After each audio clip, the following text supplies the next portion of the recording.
We're honored to introduce Dr. Janaki Vidanpathirana.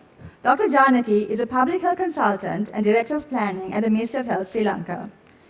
She holds an MBBS from the University of Wuhan, a master's and doctorate in community medicine from the University of Colombo, and has completed postdoctoral training at Monash University, Australia.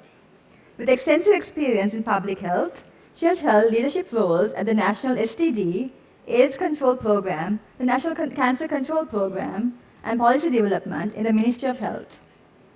Dr. Janaki has contributed significantly to national policies, strategic plans, and training modules in SRH, and is Sri Lanka's first Cochrane reviewer. She has published widely in SRH and cancer fields, and has trained and supervised postgraduate students at the University of Colombo. Please join me in welcoming our moderator, Dr. Janaki Vidanpathirana.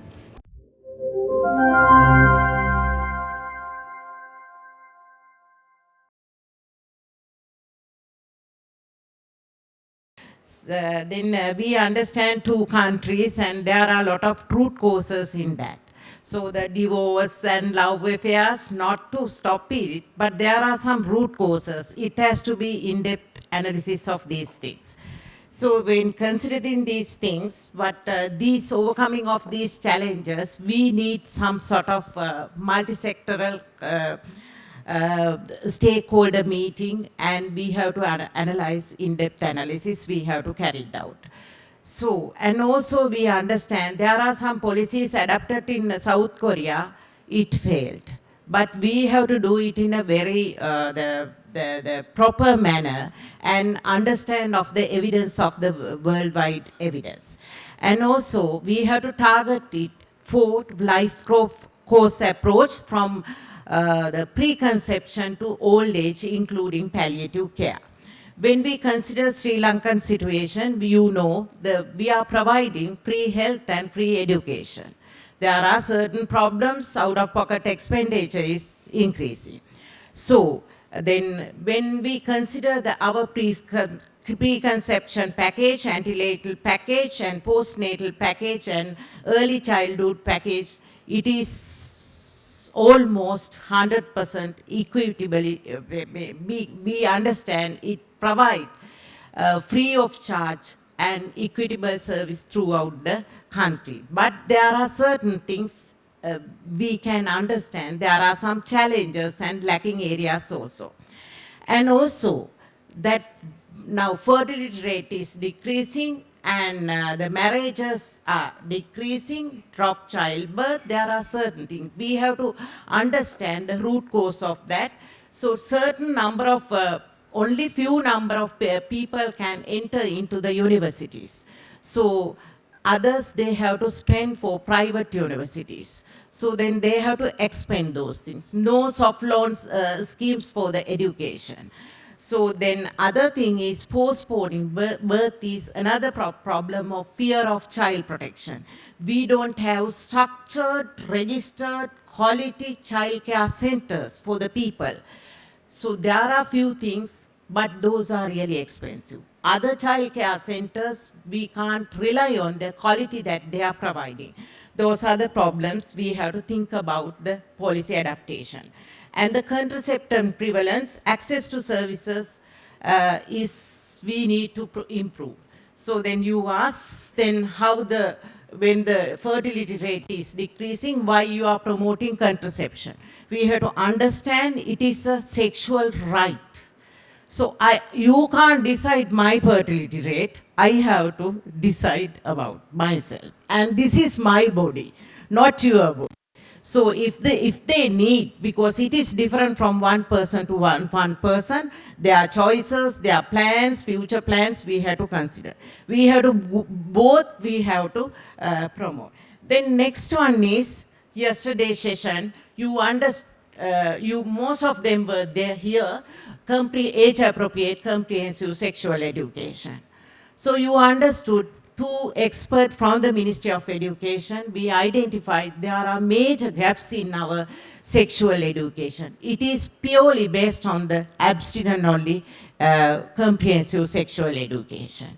So they have identified political barriers, cultural barriers, but they don't have any plan for advocacy to advocate policymakers and politicians. So I kindly request Sri Lankan Ministry of Health, other people and UN developmental partners and NGOs and the community to voice about that. Now the time is they are doing the education reform, but we have to include. If we didn't act on this moment, another 5 years we have to wait. So at the same time, I want to highlight you few of the interventions carried out piecemeal manner. You listen to the Ministry of Health, Health Promotion Bureau and the Grassroots Trust and many other NGOs they are doing, and including the Women and Child Ministry. But all those things, including the development partners, especially in UNFPA, all these people are doing ad hoc manner programs. During the Ministry of Service, Ministry of Health, my service, 30 years, every day we are doing ad hoc manner programs. All are talking about the comprehensive sexual education except the Ministry of Health. So it is our duty to advocate them to push for it from at this education reform.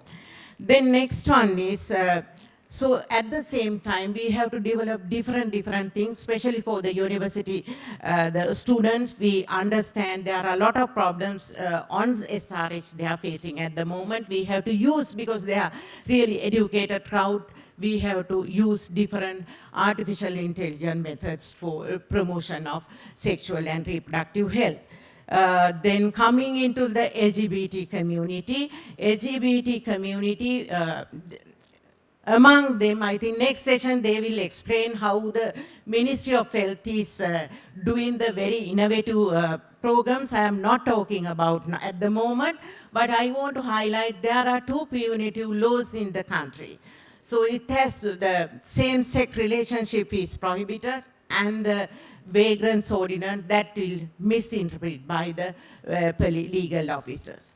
We have to achieve SDG goals by 2030. So we are talking only about the goal 3 health goals. How about the indicator that's been highlighted in the 10.3? So it really mentioned the punitive laws which affect the human right. You have to repeal those laws. We have to repeal these 2 laws by 2030. So if you go to the SDG dashboard, at least they have not bothered to include the progress of these 10.3 indicators. That is purely responsibility has to be taken by the Justice Ministry. So we need again developmental partners as well as the NGO CBOs to voice it. Then again, coming back to the menstrual hygiene as well as the menopausal, the prevention of the complication of menopausal women health complications. So then we don't have there are separate society and we don't have a government running by structured program. We have to get together and we have to develop, and it should be, we have to provide equitable services. Then coming back to the elderly population, so then you know that female life expectancy is higher than the male life expectancy. So there are a lot of females, gender-based violence as well as the sexual violence even among the elderly women. So we don't have structured program. There are a lot of people, including the private sector, here and there, piecemeal programs are there. Welfare programs also there, but it is not a really structured manner. We have to think about those things.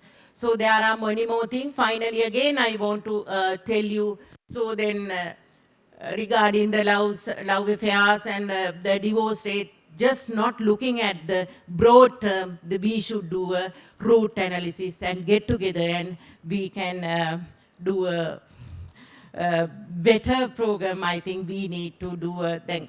South Korea, they have a separate department for that, but we don't have a separate department. First, we Ministry. Yes. So we don't have a separate ministry. What we have to do before developing a separate ministry, and we need to get together and identify the causes, and what we have to identify the stakeholders. We have to do a stakeholder analysis. So then, at least for example, I will tell you that this